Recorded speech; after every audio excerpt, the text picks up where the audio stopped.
What's up, guys? This is Jordan Young from Tap and Tune Productions. Hope you guys are having a good day. Today I want to talk about drum recording. One of the challenges that I keep finding is getting a good sound, especially when you're in maybe a bad room or your drum kit doesn't sound properly tuned. So there's all these factors and variables to getting a good drum sound, not to mention microphone positioning, preamps, conversion, yada, yada, yada. We could spend so much time talking about the nuances of recording drums. But what I want to get into today is how I track drums and record them now. I've made the switch now to an electronic kit.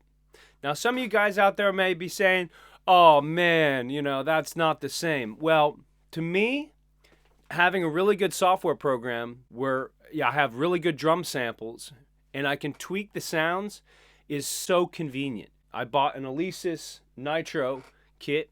You can buy them for about 300 pounds.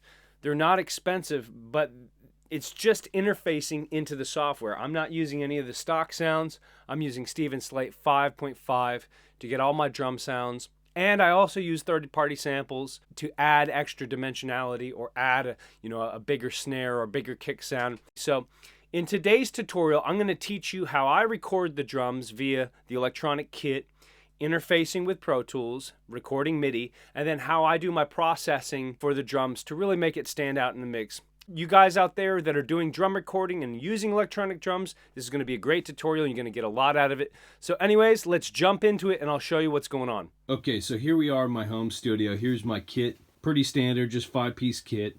One crash, one ride. And now what I'm doing is I'm coming out of my module via USB, which you can see the cable right there. And I'm going into my computer, which is a Mac Mini.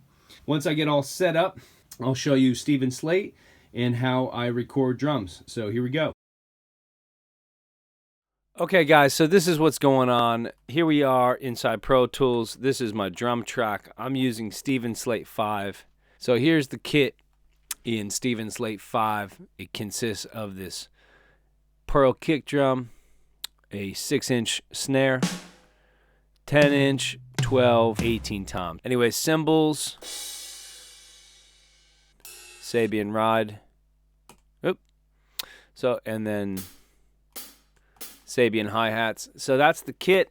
So Steven Slate 5 is incredible. You've got a lot to choose from in terms of different drum types. In terms of routing, everything is being routed through the mixer out one. I just like to keep the drums on a stereo track for simplicity. And then I'll show you what kind of processing I got going on.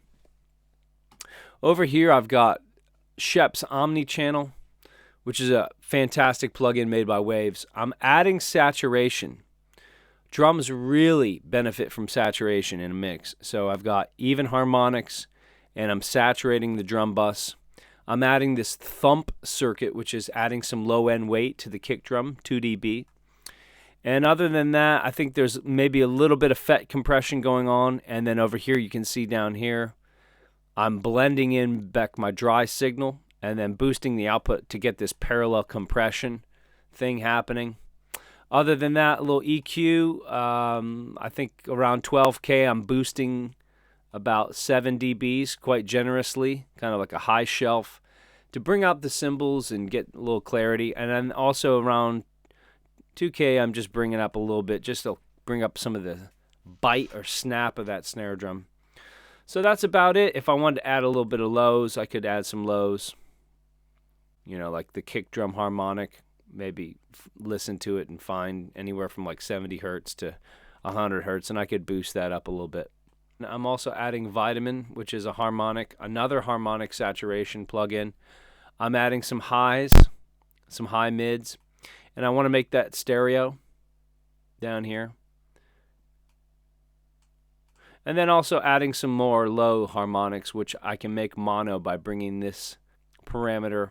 By turning it to the left, I'm centering the low frequency content. So I'm making the lows of my drum track, like the kick drum and the toms, more mono, which really helps keep things focused in terms of the low end. So that's what I'm doing with Vitamin.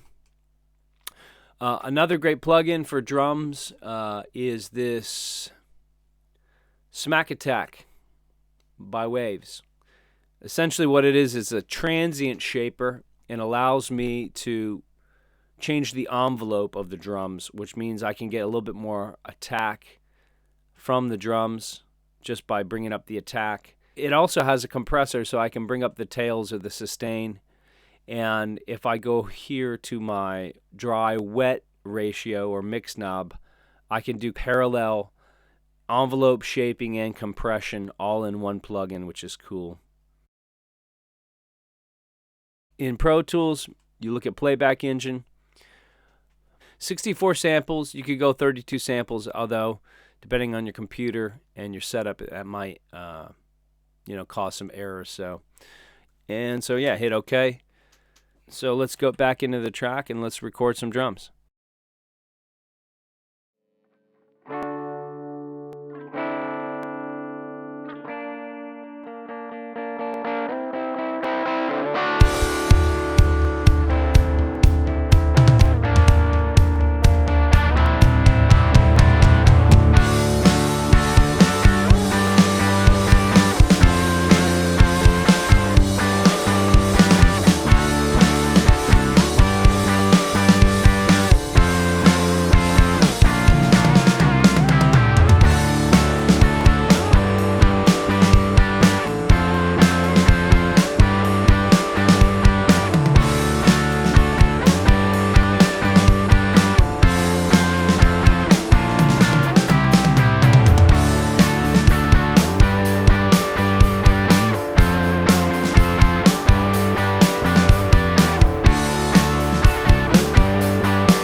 Using harmonic saturation, a little bit of EQ, a little bit of parallel compression, some more harmonic saturation just to bring out some of the individual elements, envelope shaping.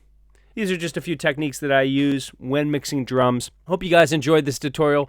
Please don't forget to hit that like button and also subscribe to the channel if you want more content. All right, this is Jordan Young from Tap and Tune saying peace.